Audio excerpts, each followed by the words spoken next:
Howdy, howdy. Welcome on into the pre-show before the free show. Hi, Mallory. Hey. It's us again. It is you Look again. at us becoming friends. Look at us becoming friends, I guess. What do you mean you far away. guess? I mean. Yeah, I was putting my headset on, and you looked at me really weird. Do you know what it is? It's No. because the person who usually wears that headset has an enormous dome. And I have to, Yes. every time I put it on. And it's like, because here's the just thing. So do it. the three people that wear that It's like headset cracking my most often are Pickle, myself, and you. Correct? Yep. Right. Those are the three. Yes. Yeah, because you wear it for Tep and Step. Correct. Mm-hmm. And I've got a big dome too. So it's just very funny for it, for somebody to size it up to be like normal human head size. It's just funny. Anyway. I have to adjust that one too, because now I sit there a couple Oh, yeah, times, that's so right. I have to adjust That's that right, one whenever now you're too. hosting Whatever the I'm award-winning Women Talking Football. Coming today at 2 p.m. 2 p.m. Right after this. Lateral Stay tuned. tease. Anyway, welcome into the pre-show before the free show. I don't know if you know this about me, because you've worked here a fair amount. I guess we've been working together for about 2 years, right? About 2 years. But I don't know if you know what one of my prized hobbies is. One of my obviously I work in football. Can I guess? Sure. Can you give me a hint? Well, I read a lot about a particular subject that I'm passionate about. So this is a particular subject that you're passionate about. Correct. That you read about. I read about. Oh, you got to be more specific. You got to give me one more hint. I should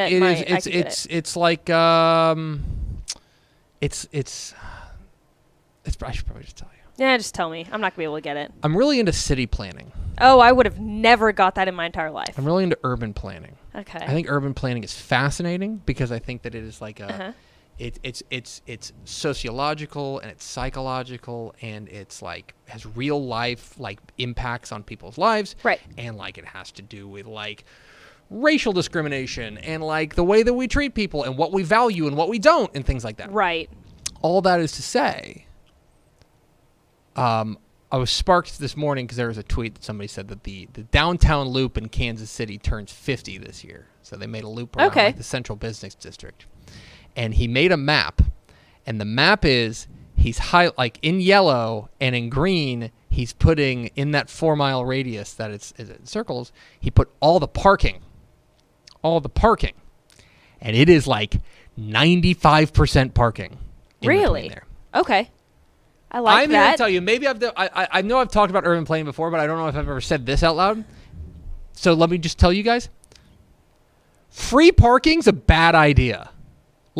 Really? You think so? It is a bad idea. We have too much parking in this country.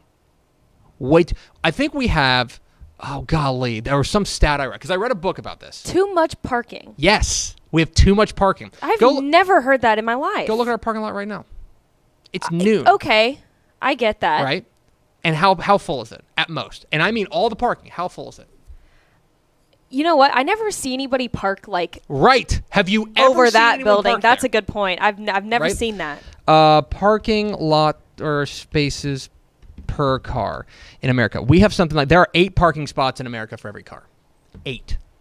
Really? 8. And it So doesn't feel like that on of course. especially college campuses. Right. So here's the thing. It doesn't feel Here's like the thing. That is going to be a very frustrating thing for some people to hear. Yeah. Because you're driving around looking for a spot PTSD. and stuff like that. Yeah, you're like, oh man, PTSD. because when you can't find a parking spot, it sucks. Yes. Okay? But here's the thing. It isn't used by everybody. It's not a public good. It's not like public transportation. Anybody can use public transportation. Not anybody can use a parking spot. Right? Yeah. You have to have a car. That's a good point. Right? We have to have a car. That's part of it. It forces people to cruise for spots. Right? It forces people to cruise for spots, which is terrible for gas efficiency, for the environment, for things like that. Yeah. Right? You have to do that. And it's a bad way to allocate land. We're letting land sit open that otherwise could be used for other things. Right? Yeah. I get that. And and this is my bigger point, and this is probably my overarching point about urban planning and my raison d'etre for city planning. We in America are very, very good at building cities for cars. And we are very, very bad at building cities for people. That's a good point. Think about this. You go to other countries and other like places, and it's like you can walk places. You live in the greater DFW Metroplex. Yes. How many restaurants can you walk to? Absolutely none. How many like coffee shops can you walk to? None. How many like things to do can you walk to? I don't think I can't walk to anything because I live in a suburb. So right. I live, right. I can't walk to anything. Oh. Now we're getting, okay, so there's 2 books I want to recommend. One, I've recommended it before, but Strong Towns by Chuck Marone is my all-time favorite city planning book. It's really good, and it will grab you and you shake you and say, we can do this better. It's really good. The other one is called the high cost of free parking. And it's all about why there's too much free parking, why we need to charge for parking because we need to, like the supply demand is way out of whack. Yeah. So we just give it all away. Right? I like that. So that's part of it. Okay. Do you want to know something? Yeah. So when I was little, my brother and I built this whole Lego city on his train table, and guess how much parking we incorporated into this city? How much? Absolutely none. None. And you know how many people we had? Lots of people. Because people live in cities, Yep. not cars. And to a little kid, it makes sense. Why would you need parking? You don't need cars. You need parking. And you live in the suburbs. I grew up in the suburbs, right? And I promise we'll get to the show in a moment, but I want you to read those 2 books, Strong Towns and The High Cost of Free Parking.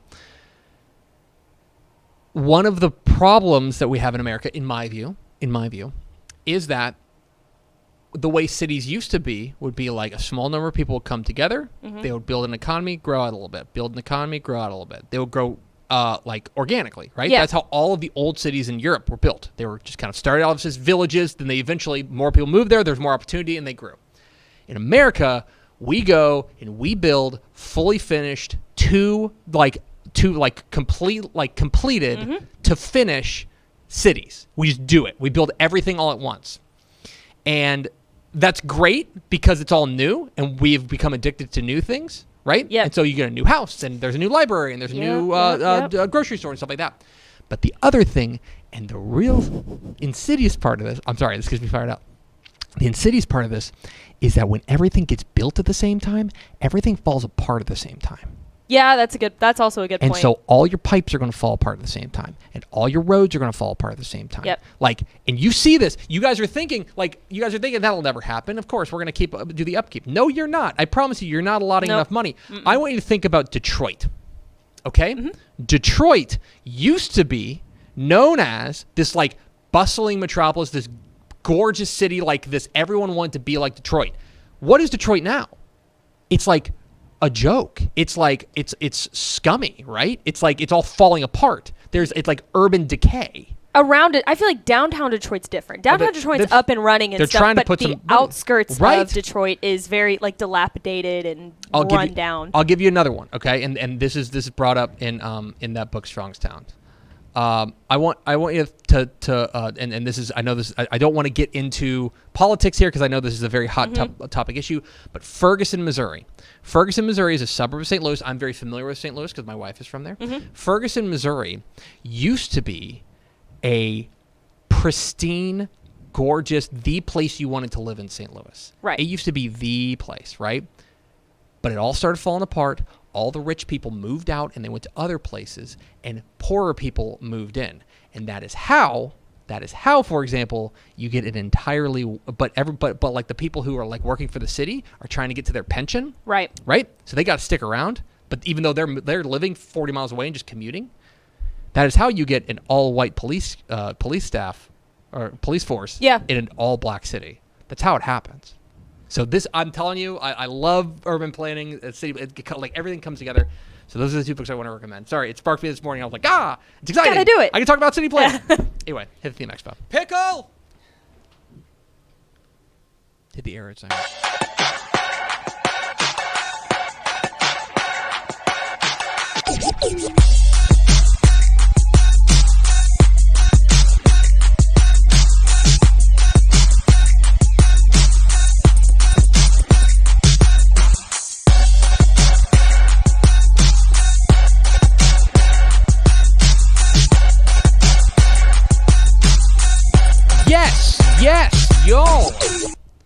From the Dave Campbell's Texas Football Mothership here in beautiful Lewisville, Texas, it's Texas Football Today, a show that just yelled at its coworker. Who are you yelling at? Amanda Atwell. Oh. Do you know why? No. Because I tweeted out that it's 4 weeks to Thanksgiving, and she tweeted out, time to put up the Christmas decor. Wrong. To be fair, lots of stores agree with Amanda. Well, to be fair, those stores can kiss my rear end. All right. My name's Greg Tupper. I'm the managing editor of Dave Campbell's Texas Football magazine, TexasFootball.com, a corresponding website. Thank you for spending part of your day with us. Whether you're watching us live, TexasFootball.com, Facebook, YouTube, Twitch, Twitter, all the places, or listen to us on the podcast, which you can subscribe to on the podcast vendor of your choice. Either way, thank you for doing your part. Support your local, mediocre internet show. I'm sitting over there at the helm today, making us sound good. It's QB2. It's the host of WTF, Women Talking Football, the award-winning WTF. It's Mallory Hartley. Hi, everyone. I haven't talked with you about this. How do you think WTF's going? I think it's going really well. I think it is too. I love sitting in here for an hour with my best friend and talking about high school football. I know. I love doing this with you too. Oh, you weren't talking about me. No. Yeah, I like sitting here with you too. But today's Thursday, October 27th, 2022. 28 days Thanksgiving, folks. 4 weeks. 4 weeks from today. Let's go. Just kidding. That's the do a cheer. That's the cheer. That's the she was doing the cheerleader claps where it's like their cup. Tight hands. Let's see it. Okay. You have to. We always got in trouble. You have to do tight hands like that, and then when you do like your cinnamon rolls, like your V, it has to be. You have to show your big cinnamon roll. But there's your cheer lesson for the day. Yes, somewhat. Happy birthday to Teddy Roosevelt, episode 1485. On today's show, folks, big show, large show. We got the top 10 Texas high school ball games of the week. It's another big slate of games. We're going to run through the top 10 games of the week. Then we're going to be joined by the head coach of one of those top 10 games of the week. I'll give away one of them. Battle of Unbeatens. We'll be joined by Byron Nelson head coach Travis Pride. The 8-0 Byron Nelson Bobcats of Northwest ISD will travel to take on South Lake Carroll this week in a top 20 battle in Class 6A. We'll talk with Coach Pride coming up here in a little bit. And then back half of the show, we got the picks, my high school football predictions for Week 10 of the Texas high school football season. We'll round it all out with Craven Bets, the return of Craven Bets, your weekly financial advice segment here on Texas Football Today. Tell you where we would advise you to put your money for college football entertainment purposes. Yeah. So, do we have first four through the door? We sure do. It was Coach Terry Crawford, Tony Blaylock, Nick Morton, and Rob Hadaway. Welcome in, fellas. Welcome in, friends. It's the number one ranked Abbott Panthers, by the way, Coach Terry Crawford. Woo! Love it. Keep an eye on them. Love to hear it. All right, Mallory. You like high school football, right? Yeah. You're going to a game tonight. I am going to a game tonight. Very excited. There are 673 Texas high school football games scattered hither and yon this week. 673. We have gone through and narrowed down the top 10. The top 10 Texas high school football games in Week 10. Let's go to the graphic. So we're going to start in the middle, which is, I think, a game everybody could have seen coming on this list. And that is DeSoto and Duncanville. Number 9 versus number 3, 7 o'clock Friday in Duncanville, Texas. We'll talk a little bit more about this on the picks video coming here in a moment. One thing that I think is going to be very interesting is to see how far these DeSoto fronts have come. Because normally when these two teams get together, Duncanville dominates up front to such a degree that kind of doesn't matter what kind of playmakers DeSoto has. So it's got big-time playmakers, yes, Jonte Cook, DJ Bailey, but more importantly, I think they're a lot better up front. How well do they match up against Colin Simmons and this team? This is also a Duncanville offense that I think is good, but not necessarily like elite. And so can the DeSoto defense hold up against them? But in the end, look, the dominant force in this game should be the Duncanville front seven because it's the dominant force in pretty much every game. And so I'm really interested in see this. I do think this is DeSoto's best chance in a long time to get Duncanville. So they'll have a great opportunity to knock off the Kings of District 11 6A and win District 11 6A title. Have to go on the road to do it, but a fascinating matchup there in Duncanville. Let's go up to the top left. 7 o'clock tonight in Humble, Texas. Live on TexanLive.com. You can watch the number 1 team in 6A, the Galena Park North Shore Mustangs, taking on the number 7 Humble Atascocita Eagles in a really interesting matchup. These are two teams that know each other particularly well. North Shore's won the last 4 in the series, and none has been closer than 10 points. But this is I think a pretty darn good Atascocita team. Zion Brown, Torrey Blaylock. Their defense with Samu Tamono Pepe has been excellent. This is a really balanced, and I think like they have one loss, but it's a one-score loss to Katy, which is pretty good. But put all that aside for a moment, because this is really, in a lot of ways, a referendum on what North Shore is without Caleb Bailey. We don't anticipate him to play this week. We don't have some sort of long-term projection on him. Quit asking. But we are pretty sure he's not going to play tonight against them. So it'll be touchdown David Amador at the quarterback spot. Now he's been good, but he's also not their QB1. So what does North Shore look like against a top 10 team on the road against with a backup quarterback? I will just say this. If North Shore wins this game, 6AD1, y'all might be in real big trouble. Because if they're going to go on the road and beat Atascocita with a backup quarterback, they might just have that team of destiny vibe in them. Well, they had a freshman starting last year. I know. So, I mean, this John K. It's funny, John K. We talked about how this was John K.'s best coaching job last year. If he wins a title with a backup, with a receiver playing quarterback, might top the charts. Yeah. 7 o'clock Friday night in South Lake. The number 4 team in the state, the South Lake Carroll Dragons, welcome in the number 19 ranked Byron Nelson Bobcats in one of only 2 matchups of unbeatens in Texas high school football this week. The other one, if you're interested, is Mart and Dawson. I do like Mart in that one. South Lake Carroll is an interesting story. They've got Owen Allen. They've got a really, I think, a dynamic team with a lot of different weapons going on. A lot of teams, a lot of things working for them. Excuse me. But they are without their starting quarterback. Caden Anderson is out, at least for now. I believe we've heard that he might be out for the year. They're turning to the backup quarterback, who's some 6'6", like towering, the sophomore. 6'6". Yeah, he's huge. Jeez. They've been very, very strong. Graham Knowles is his name. He's talented. He's got a couple games to get up to speed, but he's taken on this Byron Nelson team that looks the part, right? Jake Wilson, their quarterback, has been fantastic. They run the ball well with Aaron Darden, and I think that really what has been the most important for them is that their defense has stepped up. We're going to talk with Travis Pride here in a moment about this game, but really interested to see what happens when Byron Nelson visits South Lake Carroll with a District 4-6A title on the line, I think it is. Yeah, sounds right. 7:30 p.m. Friday night in Franklin. The gauntlet continues for the number 1 team in the state as the Franklin Lions welcome in the number 6 ranked Cameron Yeoman. And no rest for the weary for Franklin. A week after knocking off Lorena, now that all they got to do is take on Cameron Yo. As a Cameron Yo team whose offense has been humming. Braylon Drake, their quarterback, has been very good, and the defense I do think is starting to come around. There's still some concerns about them. We know what Franklin's all about. Franklin's going to run the ball, and they're a home run hitting run team. Can Yo limit Franklin to like 5 yards a carry instead of 30? That's kind of it. Also, what does this Franklin defense do against a high-powered Yo offense? A lot to learn from this game. This is really, I think, a big prove-it game for Yo to prove that they are like their back.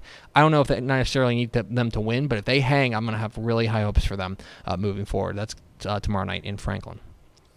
7 o'clock Friday night in Allen, the number 14 ranked Allen Eagles welcome in the number 11 ranked Prosper Eagles in a top 15 matchup. And so I got to be honest here. I would love to know the last time that Allen hosted a game where they were not the higher-ranked team. That's a good point. Because it's probably been a minute. Because they were on the road last week against Geyer, right? Mm-hmm. Maybe it was last year against Geyer because Geyer went to Allen. I don't know. But in any case, they are coming off of a loss where they were kind of torched by Denton Geyer. Here comes Prosper, and Prosper is, I think, a different team, but similarly dangerous. And they are a team that I think has an opportunity. Remember they beat Allen last year. They are the team that beat Allen last year in their long district winning streak. And so my question is going to be, can they pull the trick again? Their quarterback has been very strong, Harrison Rosar. They've got a number of weapons, most notably Hunter Summers. And remember, again, a lot of this is just going to come down to the same things about the Geyer game, which is, can Allen get pressure on Harrison Rosar, or will he pick apart what I think is pretty clearly a vulnerable Allen secondary? I would also love to know the last time Allen lost back-to-back games. It's probably been quite a while. Yeah, so, that's interesting. Actually, you know what? It was earlier this year because technically they lost the season finale of last year and then they lost. Okay, so I guess sort of back. But I'd love to know the last time they lost back-to-back games. Within a span of 2 weeks. In 2 weeks, two games in 2 weeks. Anyway, fascinating game there. What does Allen look like without Kevion Sibley? We know Mike Hawkins is good, but can he do it by himself? 7:30 p.m. Friday night in Jonesboro, a really big 1A clash in six-man football as the number 3 May Tigers visit the number 4 Jonesboro Eagles. Jonesboro's loss is a competitive one to Westbrook, who's, I believe, number 2 in these rankings. Caleb Christel, their spread back has been excellent. Their defense, led by Jaden Domel, has been very strong as well. May has really reloaded. I've been very impressed with what Craig Steele has done reloading this May program. They're 8-0. They're really battle tested. They've got a nice resume. This would to cap it with a district championship would make them a firm contender there in 1A Division I. Damian Salinas, their 2-way star, is great. I actually will talk about this in the picks video, but I actually think this is a relatively low-scoring affair for six-man football. So keep an eye on that one. Watch this space. 7 o'clock Friday night in Somerset. The biggest game in the greater San Antonio area is a 4A matchup as the number 4 ranked Bernie Greyhounds welcome in the 7-1 Somerset Bulldogs. Somerset is, if you haven't paid attention to Somerset, this is a really intriguing squad that is able to run the ball really well. Ray Faz, their running back, has been great, and their defense has been lights out. Last week, they were excellent in their win over an overmatched San Antonio Memorial squad. Their defense has been great. What happens when they take on a Bernie team that is really humming? This is a Bernie team with a big-time offense that I think is going to challenge the Somerset defense. That's the real strength-on-strength matchup here, is what happens when that outstanding Somerset defense takes aim at this Bernie offense, which is, cruising. They're doing a little bit of everything. Their quarterback, Jackson, I think it's Baize, or Baze, Baize. I've never said it out loud. I just said it on Tep and Step though, and I probably got it wrong there. But he's been great. His top target is Braden Baze, who's his brother. This is a really intriguing kind of strength-on-strength matchup here between Bernie and Somerset. 7 o'clock Friday night in Stamford, big-time 2A matchup as the Hawley Bearcats welcome in the 7-1 the 7-1 Stamford Bulldogs, and looking to go into this is kind of the 1-2 punch. This is the appetizer before the main course potentially. Hawley's undefeated, but next week they get Cisco. And so is there a look-ahead factor? Because the Stanford team is certainly good enough to do it. Christian Durand, their quarterback, has been very, very strong. A dual-threat guy who can do a little bit of everything. For Hawley, though, one thing I think is interesting about this team, they've kind of started throwing the ball a little bit more. Last year they made it to the title game basically on just running the ball. But Rhodey Hooper, their quarterback, has stepped up in a big way. And, of course, their defense has been locked down as well. Stanford's capable of winning this game. If there's a look-ahead factor for Hawley, that's a big question in this one, so keep an eye on that. 7 o'clock Friday night, let's go up to the South Plains of Lubbock. 7 o'clock Friday as the number 7 ranked Amarillo Tascosa Rebels visit the Lubbock Cooper Pirates in a matchup that is straight up for the district championship in 2-5A Division I. They'll battle it out there as Tascosa is heading south on I-27. Tascosa was in a weird spot last week. They played Caprock, and Caprock's better, and it's a big rivalry game, but they needed overtime to win 34-28. That is one thing that I think is really interesting is how much do you take from that? Because that was a banged-up Tascosa team.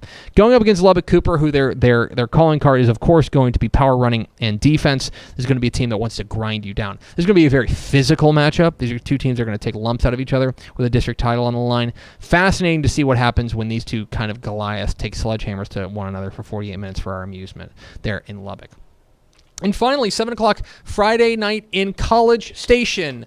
I don't know if this game has a rivalry name, but it's the Battle of College Station, he said, as the College Station Cougars welcoming the number 10 ranked A&M Consolidated Tigers. We're going to talk about this at length in the picks, but I love the young stars in this game. Will Hargett, the quarterback for A&M Consolidated, the sophomore running back for College Station, Aiden Martinez-Brown, who was huge last week against Georgetown. How does College Station match up front defensively against what's been a really good A&M Consolidated offensive line? And A&M Consolidated has never beaten College Station. 4-0, believe it or not. That's wild. College Station's 4-0. So can they get their first ever win? I don't love what College Station did last week, where they fell behind huge 35-3 to Georgetown before eventually losing in a much more cosmetically likable way. So can they bounce back in a big way in a big rivalry matchup down there in College Station? So there they are, the top 10 Texas high school football games this week. You can find all complete coverage at TexasFootball.com, and you can watch dozens and dozens of games, both tonight and tomorrow, on TexanLive.com. And Saturday. We got game Saturday too, right? Yep. And we got like water polo and stuff. Yeah, we got team tennis as well. Team tennis? Yeah, so we got water polo. We've got it all on Texan Live. So make sure you check it all out. We're Texas Football Today. We're here every weekday at noon on TexasFootball.com, talking football in the Lone Star State. You can follow us on Twitter at DCTF, like us on Facebook, Facebook.com/Dave Campbells. Follow us on Instagram, Instagram.com/Dave Campbells, and of course, see us at TexasFootball.com. Hey, Miss Hartley, can we tell you a little bit about our friends at Honda? Yes, you can. Dave Campbell's Texas Football has partnered with the North Texas Honda dealers to honor community helpers from across North Texas. Texas is fortunate to have so many great leaders that give back to their great individuals, that give back to their community in so many different ways. Thanks to the support of the North Texas Honda dealers, we have an opportunity to shine a light on a few very deserving individuals. Congratulations to Doug Curley from Keller Timber Creek High School as the recipient of the Community Helper Appreciation Award for North Texas Honda dealers. I think we have another one, too. We sure do. We want to congratulate Sandra Gates from Duncanville High School on being the recipient of this week's Community Helper Appreciation Award presented by the North Texas Honda dealers. Thank you for being helpful in your community. For more information, visit TexasFootball.com. Now, a word from our friends at VCR Now. Born and bred in Texas hits a little different, as it should. Texans love doing business with fellow Texans. VCR Now takes its Texas roots as seriously as its many partnerships with schools and universities around the state. It's also why we're so proud to promote our brand in the pages of the Texas Bible, Dave Campbell's Texas Football, and on the airwaves of Texas Football Today. Driven by producing quality broadcast video, state-of-the-art audio, and LED video scoreboards at affordable prices, VCR Now makes sure to listen to your needs in its athletic department before recommending the next best steps. Building great products is our business, and it's our focus on building meaningful, long-term partnerships with our clients that sets us apart. From our 24/7, 365-day help desk, the training lab in our hometown of Red Oak, or our sports marketing business plan that puts money back in the hands of our athletic departments we support, VCR Now is built to last. Reach out to us today at info@vcrnow.com or by calling 855-GO-VCR-NOW. Again, that's info@vcrnow.com or by calling 855-GO-VCR-NOW. Mallory, let's go to the hotline. There are just 2 matchups of unbeatens in Week 10 of the Texas high school football season. One of them is going down in Central Texas as Dawson at 8-0 will take on the number 1 team in 2A Division II, the Mart Panthers. The other is going on in the DFW Metroplex, actually just down the road from us. We could drive and go interview our next guest, but we're lazy. Let's bring in the head coach of the 8-0 Byron Nelson Bobcats, Coach Travis Pride. Coach, how are you? I'm great. How are you? How are things in Trophy Club? Oh, they're good. Getting ready for a little football. I would say so. You guys are off to a fantastic start, 8-0. You've now been at this job for a few years, and I remember when you took the job leaving Mansfield Summit to go there. I think that people were like, well, man, Summit's a good job. Why would he move over to take this job at Byron Nelson? Is this what you envisioned whenever you moved it? Was this what you thought was possible when you decided to take this job here at Byron? Yeah, I just thought there was, I thought the top end was good. I like the north side. I'm a country bumpkin, so we live out in Ponder and have a little land. But I thought the potential would be good. The athletic director that had contacted me at the time, him and I were friends from the past. We'd played against each other. So anyway, he told me what he felt the top end of it was, and I looked into it. And I thought it'd be a great opportunity. So it took us a while to get here, but this is what I was hoping for. This is, obviously you guys are 8-0, so everything's working for you guys. But at the same time, for me, the thing that is so stark about this team compared to last year is the defensive improvement. Last year you guys are giving up, close to 30 points a game. This year, less than 10 points per game. What do you think has been the biggest difference on the defensive side from last year to this year? Well, primarily, I think that you always give credit to the kids first. So we've got some very athletic kids over there, some very talented kids. The kids are 100% bought into the program, and then we got I think our defense coordinator and our defensive staff does a great job. So we could put some wrinkles into our defense, a little bit different than some of the stuff we're doing last year, trying to match our personnel better. And then other than that, though, I just got some players over there, and they play hard, and they trust each other, and they communicate well, and they love each other, and they just play hard for one another. Talking with Travis Pry, the head coach of the Byron Nelson Bobcats here on Texas Football Today. Get involved in the conversation at #TF Today. It's also hard not to notice what your senior quarterback is doing. Jake Wilson has been spectacular. Coming off of what was already an excellent 2021 junior season, it seems like he's only stepped up in an even bigger way. How have you seen Jake Wilson grow as a quarterback over your time there? Well, he was always, from when he was younger, we knew his potential. What he's grown, really in just his maturity, just understanding the game a little bit better. He's always very athletic, can throw well, very, physically talented. His growth's just become because he's a real good student of the game. He studies the game. He watches film. Our quarterback's coach, Coach Hughes, who's our pass game coordinator, they're always on the same page. Like they watch together, they discuss together, they read together. They've been, and then, I'll brag about Jake all day, but I also want to remind everyone that he's got a whole bunch of tools that he can use around him, and the running backs and 4 really, really good receivers and the offensive line that takes care of him up there. But it's just a good mix. He's very, very competitive. He's very smart. He can extend plays. The thing he's kind of grown in from last year to this is he's learning not to force the ball when it's not necessary. We can live to a second down or live to a third down sometimes. And we love his desire to want to make a play. I tell the coaches that I'll always rather pull kids back than have to push them forward. So he's just done a real good job of understanding game situation and management of the offense. You mentioned it. You mentioned the weapons that he has around them, and it's a senior-laden squad, especially at the skill position spots. Aaron Darden at the running back spot. Landon Ransom has been so good. Gavin McCurley, who's been a real breakout star. I'm interested. It's funny to say there's only one football. How do you make sure that everybody's getting to buy in on this, and how important is that? Because you do have so many stars out there, and only 1 to 2 guys can touch the ball on every play. How do you make sure that everybody's still pulling the rope in the same direction, knowing that sometimes the best thing you have to do is be a decoy or run your guy out of a route? How do you keep your guys kind of focused on the team element of it?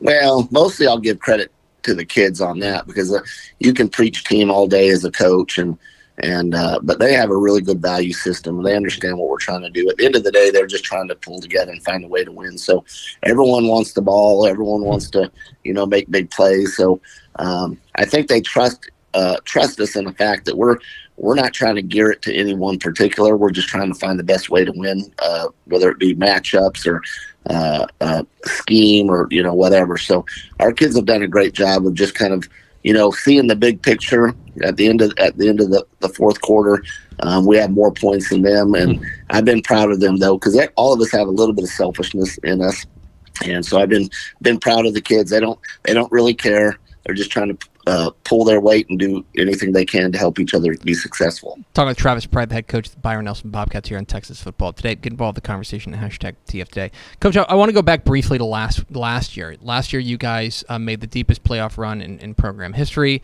to the third round and gave eventual state finalists Denton Guyer everything they wanted in a regional semifinal. How important was that experience and that playoff run last year to what you guys are doing now? Oh, I think it was big. I think, when you're trying to build something, then, you can talk about it all you want to. And there's a bunch of stuff you have to do on the, in the preparation for that, the off season and stuff. But at some point in time, there has to be some kind of marker that you can say, hey, we are really getting closer.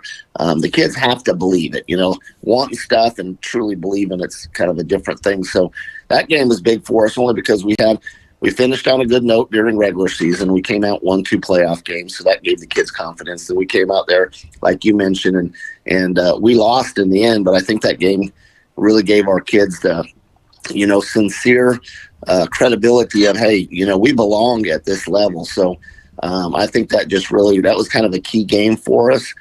We don't want to be close and come away on the short stick. We're not into moral victories.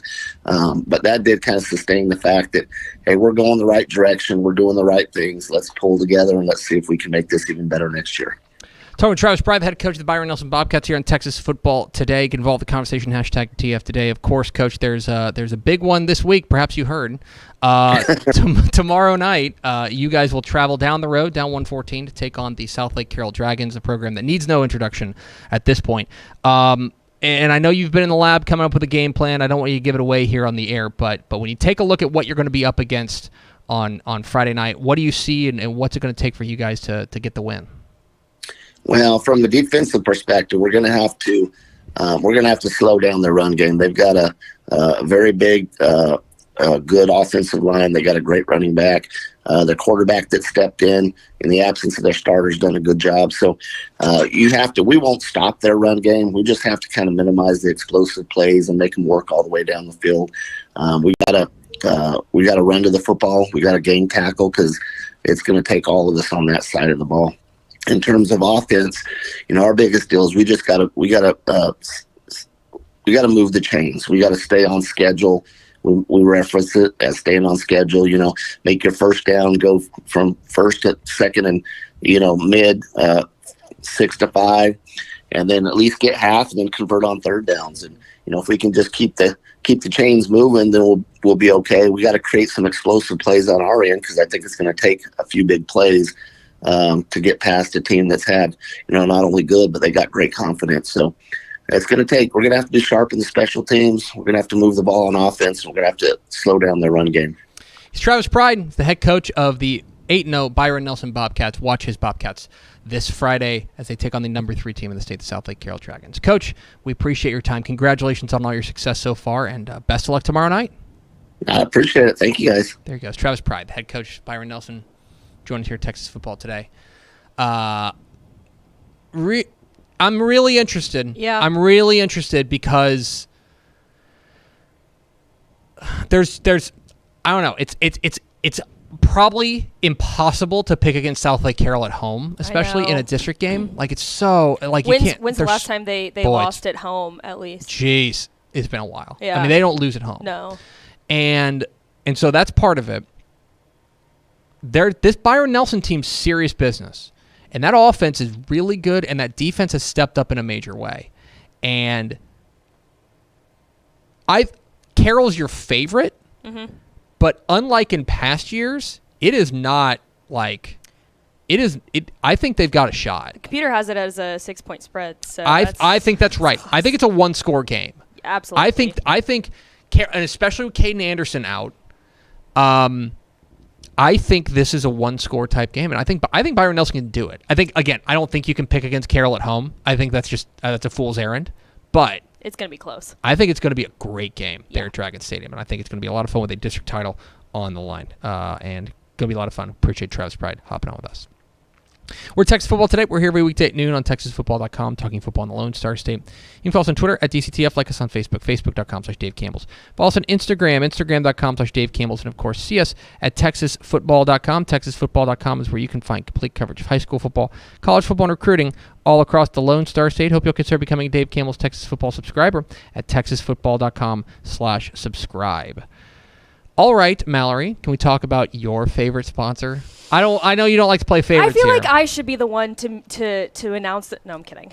But I do love Takis. Takis is the presenting sponsor of the Sustainability Champions Award, spotlighting influential kids looking to pursue a career focused on the social, environmental, and economic well-being of our future. We want to flash back to week 9 to honor our Spotlight Game of the Week featuring, do we have the graphic? We sure do. Drum roll. Brrr, yes. Sorry. That was so rude. Allen and Denton Geyer last week. I wonder who's going to win this one.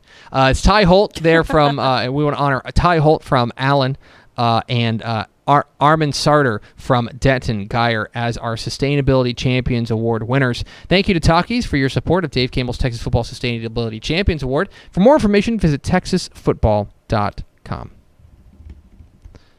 All right, Malpal. Enough of this fooling around. Enough of this.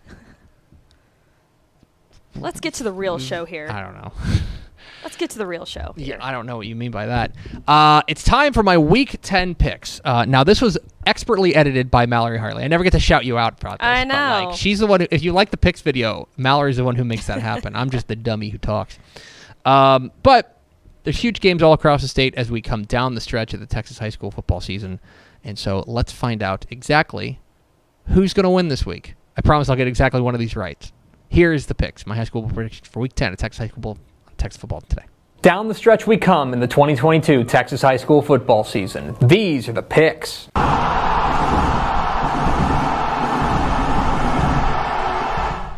Welcome into the picks, your guide to the Texas high school football weekend. My name is Greg Tepper of Dave Campbell's Texas Football and TexasFootball.com. Thank you so much for tuning in.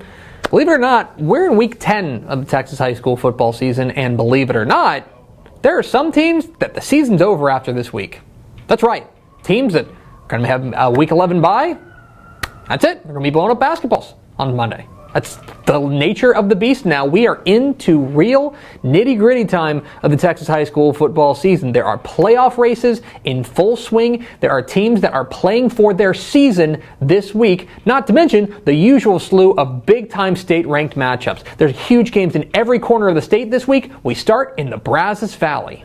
7 o'clock Friday night at Cougar Stadium in College Station. It's a huge rivalry matchup in the Brazos Valley as the A&M Consolidated Tigers visit the College Station Cougars. What are the keys to this matchup? Key number one, young stars. The future's really bright for both of these programs, and you can tell because they're reliant on a lot of youngsters to get the job done. Everywhere you look, there's sophomores and juniors playing key roles for these two 5A Division I powers. On the College Station side, they have an outstanding running back named Aiden Martinez-Brown who had a breakout game last week. He has been such a strong part of their running game, kind of replacing Marquise Collins, who is such an important part of their run to a state championship game last year. On the other side, at A&M Consolidated, their sophomore quarterback Will Hargett has been really strong. As taking care of the football, I think that his accuracy is really what sets him apart. He's not throwing the ball into traffic, and that is a real testament to not only his talent, but also the coaching around him. Now, this is also a big stage, big rivalry game in this matchup. So, which of these young core of talent can step up the best?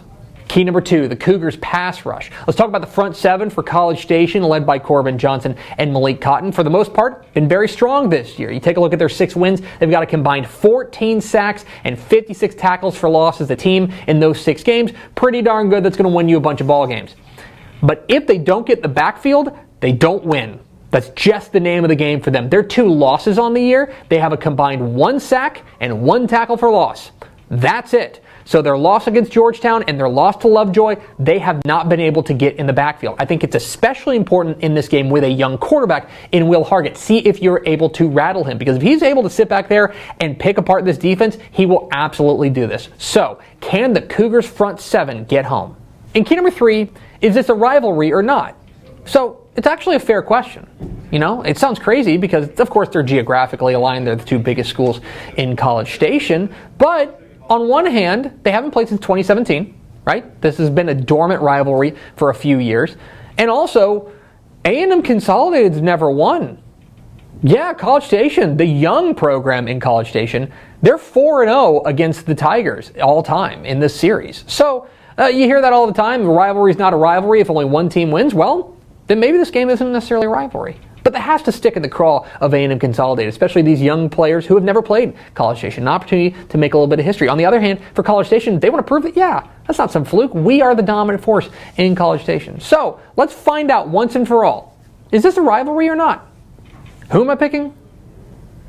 I'm going with A&M Consolidated. The Tigers get the nod here for a couple of reasons. One, I think Will Hargett, their quarterback, is the real deal. I think they're going to be able to run the ball fairly well with Keyshawn Thomas, and I think their defense has been pretty strong all year long. Furthermore, I don't love the current trajectory of this College Station team. Last week against Georgetown really spooks me. They fell behind 35-3 before rallying to make it a little bit more cosmetically appealing towards the end, but in the end, they were functionally non-competitive in the first half. That scares me going up against this A&M Consolidated team. Now, College Station, when they've played their best, is certainly capable of winning this game. If they're able to get a big game from Aiden Brown-Martinez, their running back, and a game from their quarterback, Arrington Maiden, I think they've got an opportunity to win this game. But I think A&M Consolidated is the better team right now. And I think that the defense is playing particularly well. I think that the Tigers get their first ever win in the series. Give me A&M Consolidated. Let's go to Houston. 7 o'clock Thursday night at Turner Stadium in Humble. It is a top 10 matchup in Class 6A as the Humble-Atascocita Eagles welcome in the number one team in the state, the Galena Park North Shore Mustangs. And this is for the District 21 6A title, and it's almost certainly for seeding in the Division 1 bracket. The winner, the number 1 seed, the loser, the number 2 seed. Atascocita has been bobbing along. They had that early loss to Katy, which was very competitive, but since then they've been rolling. Quarterback Zion Brown and running back Torrey Blaylock have been great. And the difference for me for this Atascocita team has been their defense, which really stepped up. Big defensive tackle Samu Taumano Pepe, I practiced that in the mirror, has been very strong in that front seven. But let's put that aside for a moment, because I really think this game is a referendum on North Shore without Caleb Bailey. If you missed it, quarterback Caleb Bailey has been out for the past few years. We don't know his status. We don't expect him to play in this game. They have moved wide receiver David Amador over from wide receiver to the quarterback spot, and he's been pretty good. They call him Touchdown Dave for a reason. He's been spectacular, but this is their first real test against a major top 10 opponent with a backup quarterback. What exactly does that look like? Can the Galena Park North Shore defense, which has been excellent all year long, carry their weight as well? The series has been dominated by North Shore of late. They've won the last 4 meetings, but I actually think Atascocita is in a better position to win this game. Give me the Eagles. Let's bounce up to the DFW Metroplex. 7 o'clock Friday night at Panther Stadium in Duncanville. It's another top 10 clash in Class 6A as the DeSoto Eagles visit the Duncanville Panthers. District 11 6A title is on the line here, and these two teams know each other well, and they don't particularly care for one another, which is going to make this all the more fun for us. DeSoto looks different. Really and truly, they look different. It's not just the skill position guys. They will have the better skill position players in this game because they might have the best skill position players in the state at any level. They're really good. Wide receiver, John Tay Cook is the headliner, but they run the ball particularly well, and they've got a great quarterback in DJ Bailey. Plus, I think their fronts have actually been better this year. That's going to get put to a big test this week against Duncanville, who is traditionally a team that has mashed DeSoto up front, and it hasn't necessarily mattered what kind of playmakers they have on the outside. Now, they're able to run the ball with Caden Durham. Their quarterback, Keelan Russell, I think, has grown into the role. But make no mistake, this is about the Duncanville front seven, led by Colin Simmons, which is just ferocious. It's a wood chipper. They are really, really talented, and I think this whole game comes down to whether or not DeSoto can protect DJ Bailey up against that ferocious front seven and give him time. Because if he's got time to throw, I think there are plays to be made against this Duncanville secondary. That's really interesting. One other note in this one, which I think is very tasty. So the last time DeSoto beat Duncanville was in 2016. The head coach of that DeSoto team was Todd Peterman. Todd Peterman is the offensive coordinator at Duncanville. That's tasty. Fascinating matchup here. I think I give the nod to the Panthers. But enough about the big schools. Let's go small school. 7:30 p.m. Friday night at Pruitt Field in Jonesboro. It is a top 5 matchup in Class 1A. Big-time 6-man matchup as the May Tigers visit the Jonesboro Eagles. District title is almost certainly on the line in this one. Going to be a fascinating matchup. Jonesboro does have one loss on the year, but it's to Westbrook, who's number 2 in the state. I don't think there's really any shame in losing that game. I think Caleb Crystal, their spread back has been very strong leading this Jonesboro attack. Going up against May, which graduated really heavy last year, but has reloaded. They're 8-0. They are battle-tested. Damian Salinas, their two-way star, has been excellent. I actually think that if you're a 6-man football fan, you're going to want to keep your expectations low as far as scoring is concerned. I think both these defenses are going to be the dominant forces in this one. I think this is going to be a low-scoring slugfest, but I do think that May pulls out a narrow win. But those are far from the only big games in Week 10 of the Texas high school football season. Let's get to the lightning round. Down south, I like Brackettville over Charlotte. Farther down south, I like Brownsville Veterans Memorial over Harlingen South. And up north, I like Abilene over Amarillo. Give me Brownwood over Andrews, DeKalb over Hooks, and big game in the Panhandle, I like Amarillo Tascosa over Lubbock Cooper. Big weekend in El Paso, I like El Paso Franklin over El Paso Eastwood. Give me El Paso Pebble Hills over El Paso Eastlake, and I like Austin Westlake over Austin Bowie. I think Lexington stays perfect with a win over Rogers. Battle of Unbeatens in Central Texas, I like Mart over Dawson. Give me Barbers Hill over Port Arthur Memorial. Santo bounces back with a win over Celeste. Seymour gets by Windthorst, and I think Bernie beats Somerset in a big game in Greater San Antonio.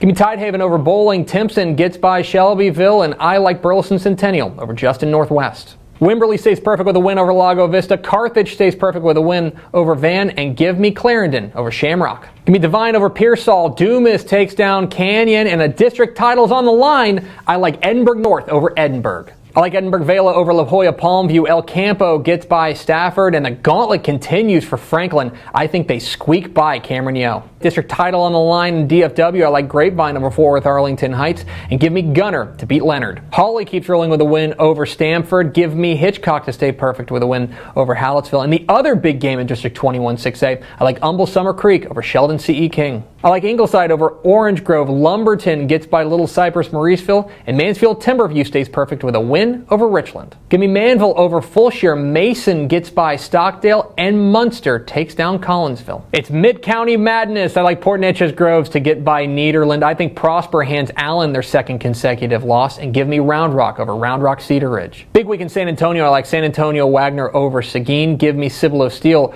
over Converse Judson, and Shallowater stays white hot with a win over Muleshoe. Let's start in DFW and move east. I like South Lake Carroll over Byron Nelson in a matchup of unbeatens. I like Tatum over Jefferson, and way out east, I like Texas High over White House. I like the Woodlands over Willis. Give me Tomball over Klein Collins, and Waco Connolly beats Madisonville. I'm going with Wall over Early, and Whitesboro beats Paradise. And those are the picks. What am I wrong about? Which games did I leave out? Leave comments down below. Don't forget that subscribe button. Follow us on Twitter at DCTF. Like us on Facebook, facebook.com/Dave Campbells. Follow us on Instagram, instagram.com/Dave Campbells. And of course, see us at texasfootball.com. Thanks for watching. Enjoy week 10 of the Texas high school football season. We'll see you.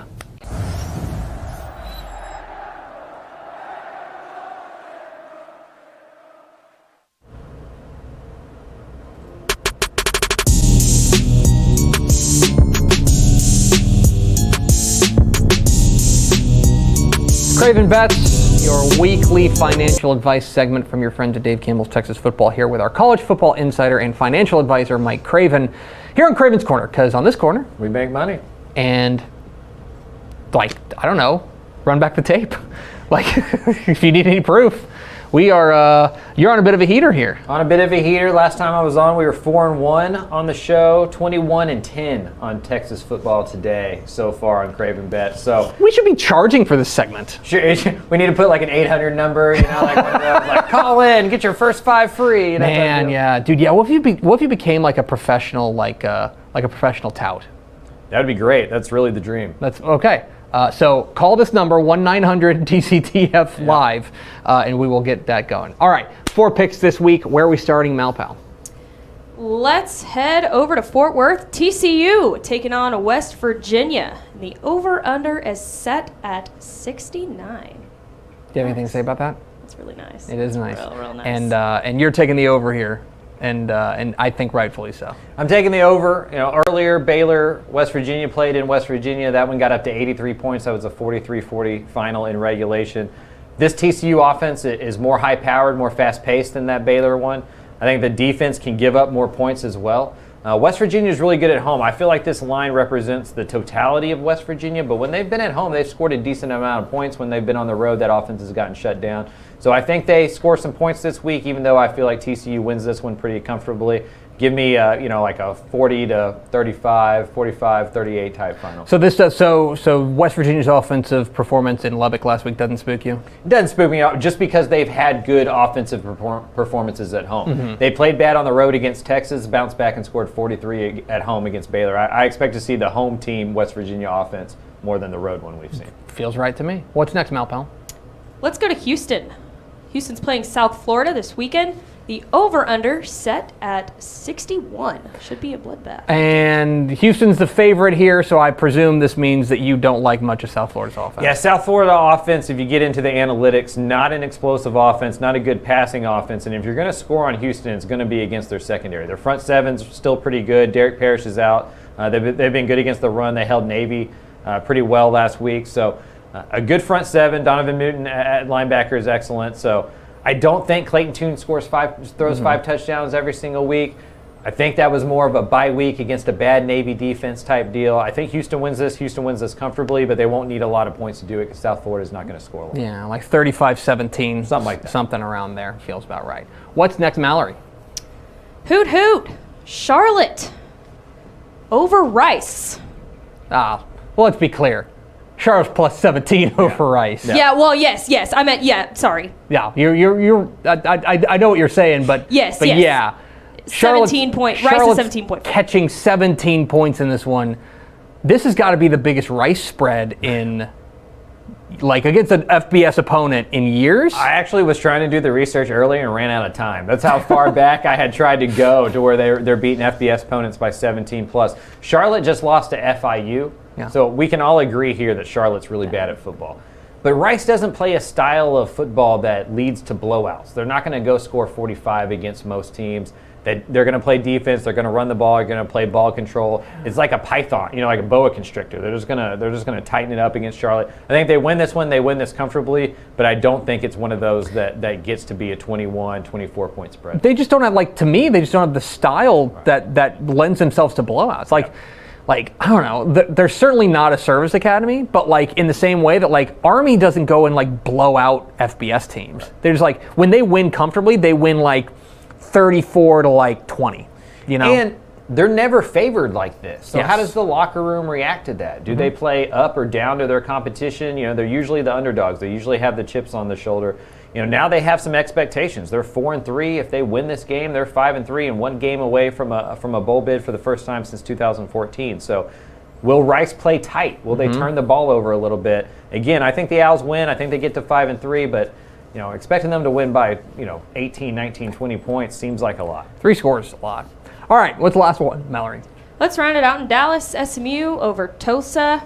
Spread is at 66. 66 is the over-under, and you think there's going to be some fireworks at Ford. I think there's going to be some scoring here. No matter who starts at quarterback, I think SMU has a big day. I also think Tulsa's offense has a big. SMU secondary is super bad.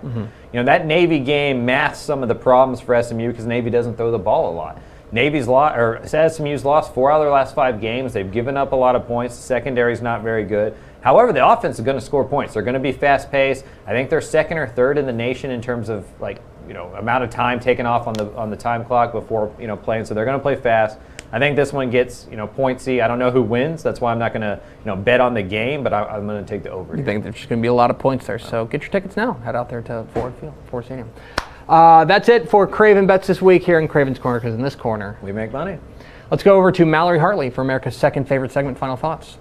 WTF today at 2 p.m. We're talking East Texas, so make sure to join us on all our regular channels. Exciting stuff there. That's going to do it for us. Thanks for spending a little bit of your day with us. Follow us on Twitter at DCTF. Like us on Facebook, facebook.com/Dave Campbell's. Follow us on Instagram, instagram.com/Dave Campbell's. And, of course, see us at TexasFootball.com. For Mike Craven and Mallory Hartley, I'm Greg Tepper. Vince Young, please get your Player of the Year trophy. We'll see you tomorrow for Helpful Honda Mailback Friday on Texas Football Today.